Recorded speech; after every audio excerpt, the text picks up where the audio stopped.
Without a doubt, we are all trying to save money, and a big place to do that is with our cars and trucks, particularly at the gas pump. And you hear about a lot of things that supposedly save gas, but what really works? So we sent News 13's David Romero to go find out. Now, David, good timing with this story because gas prices are actually going up right now, aren't they? That's right, Matt. According to AAA, gas prices have gone up about 5 cents within the last month, and with those prices going up, it's getting a lot harder to fill up the gas tank, and it's putting a drain on the pocketbook. So, are the cost-cutting measures to save gas really worth it? Saving cash is big, especially behind the wheel. Consumer Reports has just released the findings of whether they believe these fuel-saving methods work or not.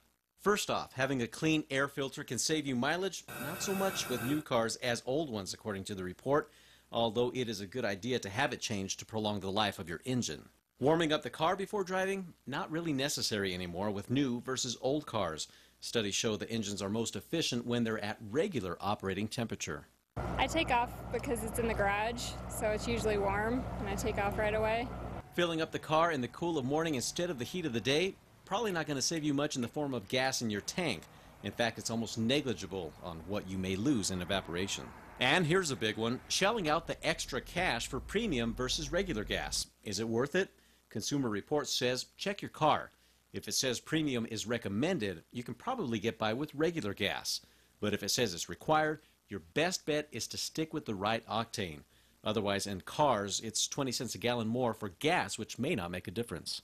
I use the 86 octane, which is not the highest, because my car will burn any kind of gas. And right now, I'm getting 24 miles to a gallon. You also want to make sure your tires have the proper air pressure in them. Overinflating them can be bad for the tread, but the proper pressure can help you on gas mileage. An underinflated tire can lower gas mileage by as much as almost 0.5% for every PSI it's off. And of course, there are also more proven ways to ensure your car can provide you with a long life and save you some gas mileage. That's keep up with the maintenance. Matt, back to you. Great advice there, Mr. Romero. This also means keeping an eye on changing your oil when your car or truck recommends it. 621, stick around, your Olympic update.